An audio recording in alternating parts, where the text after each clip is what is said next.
இல்லை இப்போ அதாவது நம்முடைய பொதுச் செயலாளர் தெளிவாக பத்திரிகையில் பேட்டி கொடுத்துருக்காரு. ஒரு மறைந்த தலைவர், அதாவது அவர் கண்டனமும் தெரிவிச்சிருக்காரு. மறைந்த தலைவர், இந்த மறைந்த தலைவருடைய அந்த புகழுக்கு எந்த விதத்தில் இழுக்கு தேடுவது என்பது ஒரு பண்பாடற்ற ஒரு செயல். அதாவது ஒரு பண்பாடற்ற ஒரு செயல் தான். அதை விட அந்த பண்பாடற்ற செயலாம் புரிஞ்சுங்க. நீங்கள் ஒரு பண்பாடு இல்லாதவர்கள் தான் பெரியாரை பற்றி பேச முடியும். ஏன்னா பெரியார் ஒரு பெண் உரிமை, ஒரு சமத்துவம், ஒரு சமூக நல்லிணக்கம், அதே போன்று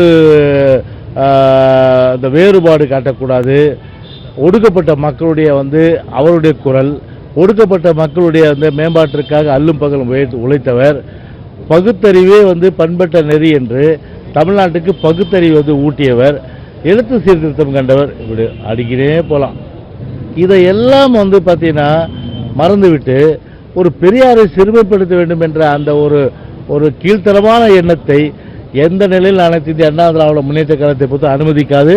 அதற்குரிய அந்த கண்டனத்தை எங்கள் இயக்கமும் சரி, அதே போன்று பொதுச் செயலாளரும் சரி, நானும் பொதுச் செயலாளர் அந்த அறிவுரையில் பல ஊடகங்களில் நானும் தெளிவுபடுத்தியிருக்கேன். அதனால் பெரியாரை பற்றி பேசுவது நிறுத்தி கொண்டால் நல்லது. இல்லை என்று சொன்னால் தமிழ்நாட்டை பொறுத்தவரை பார்த்தீங்கன்னா அண்ணா, பெரியார், இதே புரட்சித் தலைவர் எம்ஜிஆர், புரட்சித் தலைவர் அம்மா, எனவே இந்த மண்ணில் இந்த தலைவர்களை மறைந்த தலைவர்களை தூற்றினால் அவர்கள் ஒரு தனிமைப்படுத்தப்படுகின்ற ஒரு தனிமையாகத்தான் இருக்க வேண்டிய ஒரு சூழ்நிலை வரும்.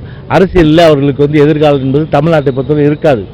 திமுக தலைவர், முன்னாள் தலைவர் கருணாநிதியை விட நான் மோசமா விமர்சிக்கல அப்படின்னு சொல்லி சீமான் சொல்லியிருக்காரு. யாரு?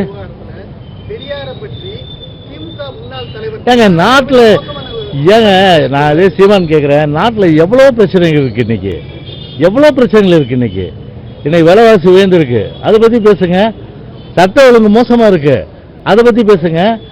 மின்சார கட்டணம் 3 தடவை ஏற்றிருக்காங்க, அதுக்கு பேசுங்க. சொத்து வரி ஏற்றிருக்காங்க, அதுக்கு பேசுங்க.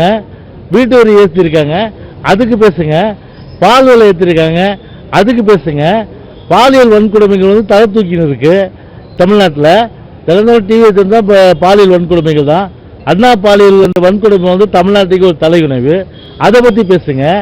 நாட்டில் என்னமோ தேனும் பாலும் ஆறும் ஓடுதான், அதனால் பார்த்தீங்கன்னா வேறு சப்ஜெக்ட் இல்லை இதை பேசுகிறாங்கன்னா அப்போ ஒரு திசை திருப்புகின்ற முயற்சியாக இருக்கும் என்ற ஒரு அடிப்படையில் தான் இன்றைக்கு பார்த்தீங்கன்னா இன்றைக்கு அரசியல் ஆர்வலர்கள், அரசியல் நோக்கர்கள் எல்லோருமே கருதக்கூடிய ஒன்று.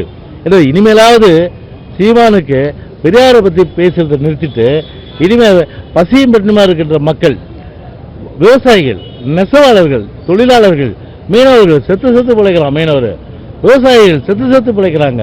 நெசவாளர்களுக்கு அவருக்கு அந்த ரா மெட்டீரியல் கிடைக்கல, அவர்களுக்கு உரிய அந்த கைத்தறி அதை உற்பத்தி பண்ணக்கூடிய அந்த நூல் உரிய விலையில் கிடைக்கல, ரா மெட்டீரியல் கிடைக்கல. அதெல்லாம் பேசி இந்த ஆட்சிக்கு பார்த்தீங்கன்னா ஒரு பெரிய அளவுக்கு பார்த்தீங்கன்னா கவனத்துக்கு கொண்டு போகிற அளவுக்கும் மக்களுடைய கவனத்துக்கு கொண்டு போகிற நல்ல விஷயம்.